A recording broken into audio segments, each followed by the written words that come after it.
Hello everyone, I'm Dr. Nilu Prasad, Director Astha IVF and Astha Lok Hospital.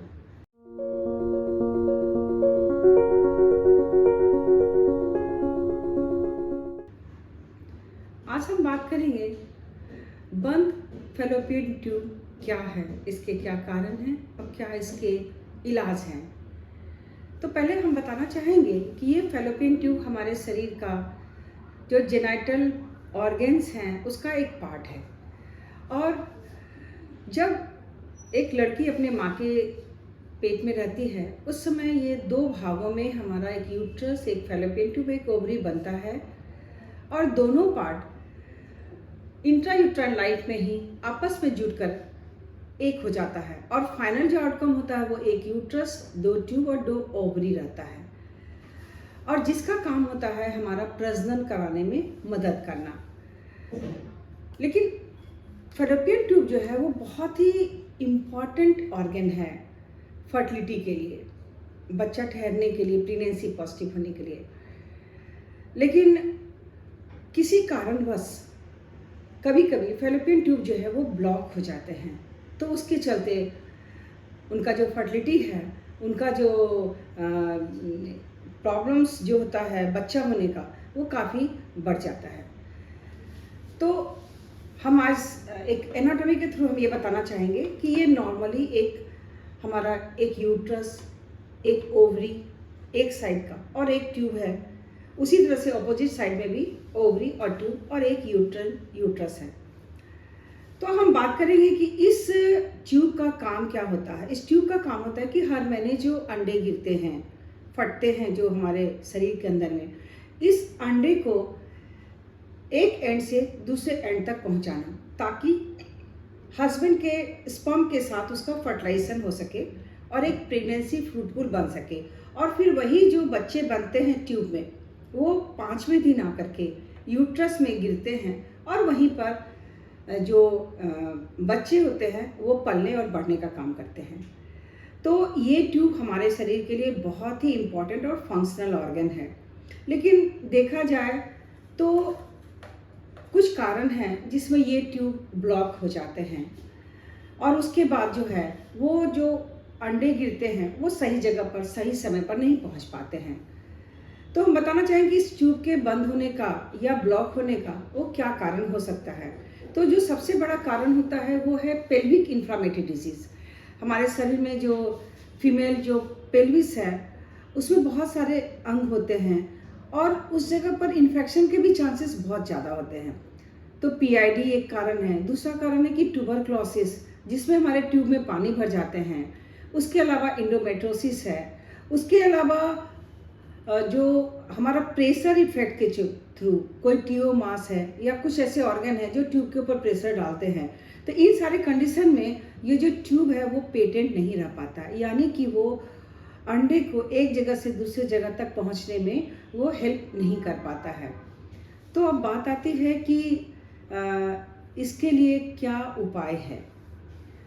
बहुत सारी बीमारियां हैं, infectious diseases हैं, क्लेमाइडिया है, गोनोरिया है, ये जो सेक्सुअली ट्रांसमिटेड डिजीज हैं, ये भी डायरेक्टली और इनडायरेक्टली वो ट्यूब को अफेक्ट करते हैं। इस कंडीशन में भी जो ट्यूब है वो फंक्शनल नहीं रहता है और अल्टीमेटली रिजल्ट जो होता है वो होता है बांझपन का शिकायत हो जाना।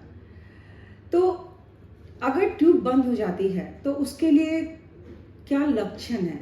तो सबसे पहली बात होती है कि जो शादी के बाद 2 साल, 3 साल, 4 साल हो गए, प्रेगनेंसी पॉजिटिव करना होना, कभी कभी ट्यूब में पानी भर जाते हैं तो हर महीने मासिक आने के समय काफ़ी उसका दर्द होना और उसके अलावा इन्फेक्शन हो जाना। तो बहुत सारी चीज़ें हैं जो ट्यूब बंद होने के कारण देखे जाते हैं। लेकिन अब है कि इसके जांच की प्रक्रिया क्या है।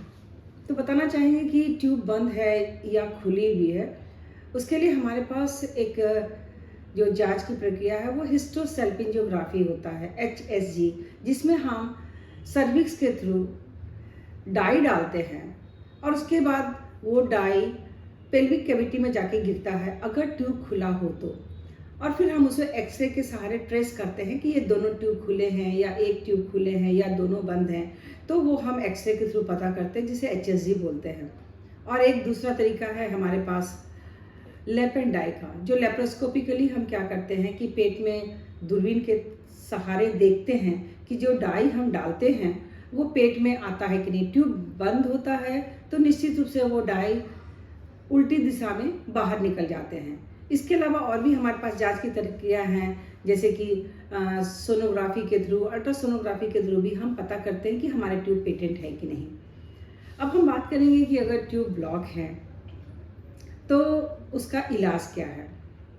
तो इस पर हम ये चर्चा करेंगे कि डिपेंड करता है कि ट्यूब का ब्लॉकेज का पोजीशन क्या है, क्योंकि ट्यूब की जो लेंथ होती है वो 10 सेंटीमीटर होती है और नॉर्मली लगभग मीडियली 1/3 पे फर्टिलाइजेशन होता है।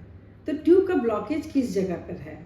अगर वो प्रॉक्सिमल पार्ट में यानी कि कॉर्नुअल पार्ट में ब्लॉक होता है या मिडिल पार्ट में या टर्मिनल पार्ट में, तो अकॉर्डिंगली हम उसका इलाज करते हैं। ट्यूब बंद होने के लिए हमारे पास अल्ट्रासाउंड गाइडेड जो हिस्टोस्कोपिकली होता है, ट्यूब खोलने की एक प्रक्रिया आती है जो सॉफ्ट ट्यूब से हम लोग उसे ओपन करने की कोशिश करते हैं। कभी कभी एक लोकल इंजेक्शंस भी, प्लासेंटस इंजेक्शन का भी अच्छा रोल है, जिसमें हम लोग कोशिश करते हैं कि इसको एक जो नॉर्म है, इसका जो प्रोटोकॉल्स है उसके तहत आकर के हम उसे यूज़ करते हैं ताकि हम ट्यूब को खोल सकें। उसके बाद हम बात करेंगे कि सर्जरी के द्वारा कभी कभी ऐसा होता है कि ट्यूब ब्लॉक है, उसके बाद भी लोग चाहते हैं कि उसके जो परिवार है कंप्लीट नहीं है, तो वो ट्यूब परिवार को बढ़ाने के लिए सर्जरी का भी सहायता लेते हैं, जो लेप्रोस्कोपिकली या ओपन सर्जरी भी होता है। हालांकि सर्जरी का बहुत अच्छा रिजल्ट नहीं देखा जा रहा है। और उसके बाद इसका जो इलाज है, सबसे बड़ी बात कि अगर सक्सेसफुल नहीं होता है तो हम उस महिलाओं को टेस्ट ट्यूब बेबी के लिए सलाह करते हैं। इसीलिए इस जो आईवीएफ का नाम होता है वो दूसरा नाम टेस्ट ट्यूब बेबी भी है, इसलिए कि जब अपना ट्यूब काम ना करता है तो हम उसे टेस्ट ट्यूब बेबी सेंटर पर जाकर आईवीएफ के थ्रू हम प्रेगनेंसी पॉजिटिव कराते हैं। तो ये रहा आज का हमारा टॉपिक कि बंद ट्यूब है उसके क्या इलाज है, और अगर उसके बाद भी अगर ट्यूब नहीं ओपन होता है तो उसके क्या इलाज है, कैसे उन्हें प्रेगनेंसी पॉजिटिव मिल सकती है। तो आईवीएफ ही एक सहारा है। अगर ट्यूब अपना फंक्शनल ना हो तो उसे प्रेगनेंसी का उम्मीद हम लोग नहीं कर पाते हैं, और आईवीएफ के थ्रू हम उसे 100% रिजल्ट दे पाते हैं। धन्यवाद।